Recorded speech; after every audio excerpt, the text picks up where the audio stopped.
Okay, look, I got to give my honest opinion about this one. And this one you guys may not like because I know he's really popular. But listen, we got to talk about this right now, especially in the height of popularity that he has right now. He's being called the megastar, and a lot of fans want him to get a mega push. Even though I see all his key qualities as far as his promo skills and his in-ring ability is not too shabby and it's actually pretty good, I still feel like he's missing something. And that thing he's missing is originality. Let's talk about it. Okay, so what do you get if you merge Stone Cold Steve Austin with The Rock?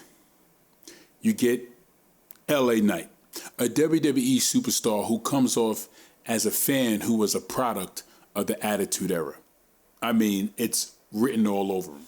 And here's my take on him. See, the thing I can't get over is how he is like this commercialized, family-friendly version of Stone Cold Steve Austin. He's not as crass, but he is definitely as verbally aggressive as Stone Cold Steve Austin. He does everything like Stone Cold, but he just switches everything around. And the reason why I can't get over his character in a way that a lot of fans see him as being this brand new fresh face or megastar or this breath of fresh air is because back in the Attitude Era, when WWE was feuding with WCW, we would always see how WWE would take inspiration from WCW, or we would call inspiration, or WCW would take inspiration from WWE, and notice how they were copying each other's characters. And one character in particular in WCW, there was a guy named Disco Inferno, right? And he had this move called the Chart Buster, the most electrifying move or the most devastating move in all of sports and entertainment. And it was a direct copy of the Stone Cold Stunner. Now, the Chart Buster had not been a move before Stone Cold Steve Austin did the Stunner. Stone Cold Steve Austin had the Stunner first, of course, and then Disco Inferno copied that move. Then we begin to see how Booker T was on his rise in WCW of being a main event wrestler. And we begin to see how Booker T haircut changed to look a little bit more, sloped with his flat top to look a little bit more like The Rock. Even his sideburns became a little bit arched like The Rock. Then he started dressing a little bit more GQ-ish like The Rock. And then he went from doing the Harlem heel kick more often as a finisher to doing what he called the book end, where it was pretty much the rock bottom, but instead of actually dropping with his opponent, he would land on his knees.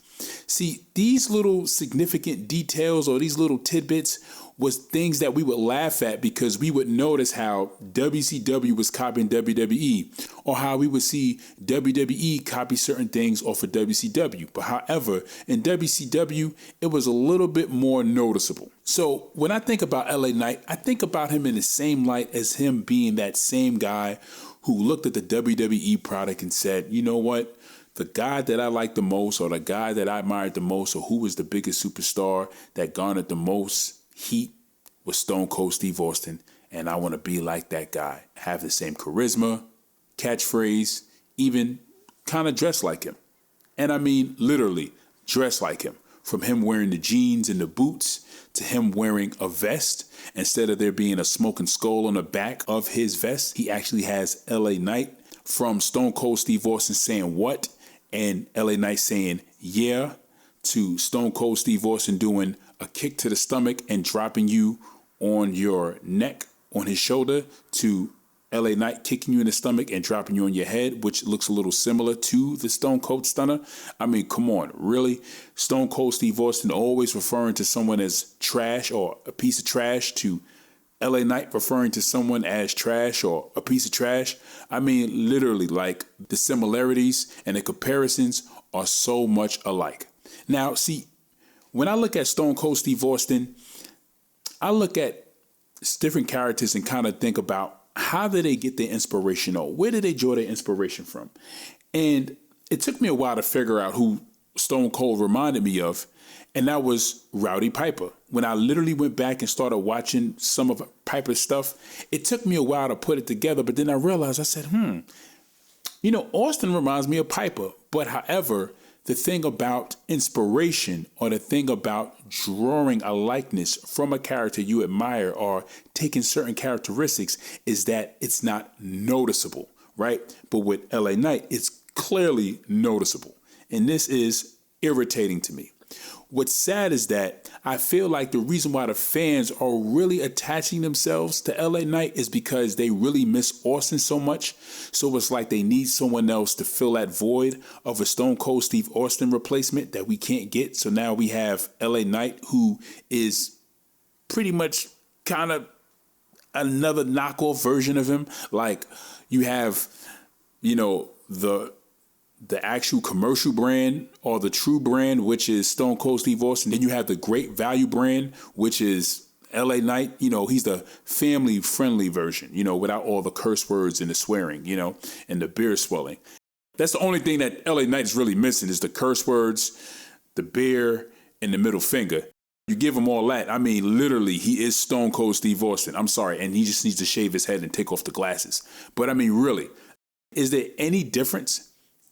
And the biggest problem I have with LA Knight is the fact that fans don't have a problem with LA Knight. The fact that fans are just like literally eating all of this up. And it bothers me a little bit. Not to the point where I'm like, oh my God, like, get him off the screen. To the point where I'm just like, oh, you guys really like this guy? Like, you guys are really serious about investing all your time and energy into LA Knight, when some of that energy can go into the likes of Austin Theory, or the likes of Jey Uso, or the likes of Gunther?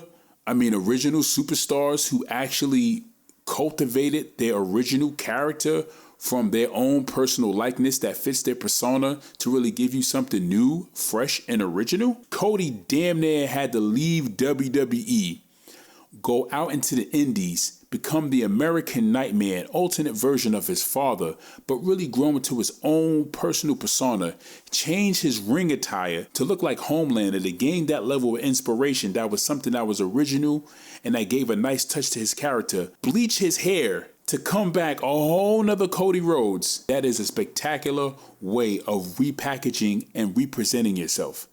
And people would rather give their energy and invest their time into someone who just pretty much watched a whole bunch of old tapes of one of their favorite wrestlers and comes out and do the exact same things that he does, but just alters his words. Seriously? I mean, and the thing about it is I'm not really a big Stone Cold Steve Austin fan. Never really been.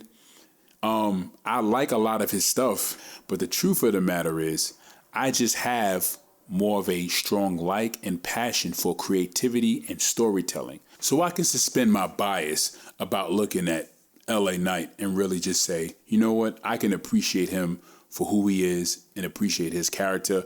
But I keep getting reminded of Stone Cold Steve Austin every time I try to look at LA Knight, for LA Knight being who I'm supposed to be appreciating him as, and that is LA Knight. And in my honest opinion, is he entertaining? Yes, he is. Is he entertaining to watch? Yes, he is. Is it interesting to see how they develop his character? Yeah, it is. But can I really appreciate him for being someone fresh and new to this era? No, not really. We got Stone Cold Steve Austin, reincarnated.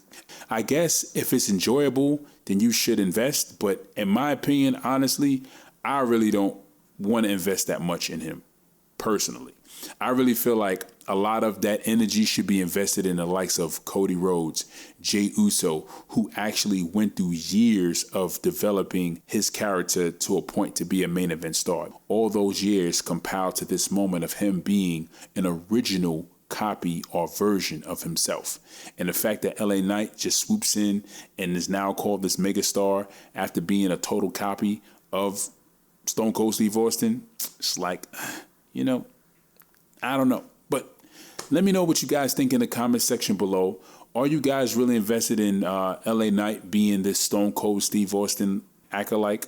Or do you guys think that LA Knight is really just being LA Knight, and you guys are fully invested and completely behind this mega push of this megastar. Let me know what you guys think in the comment section below. I'll catch you guys in the next video. Peace.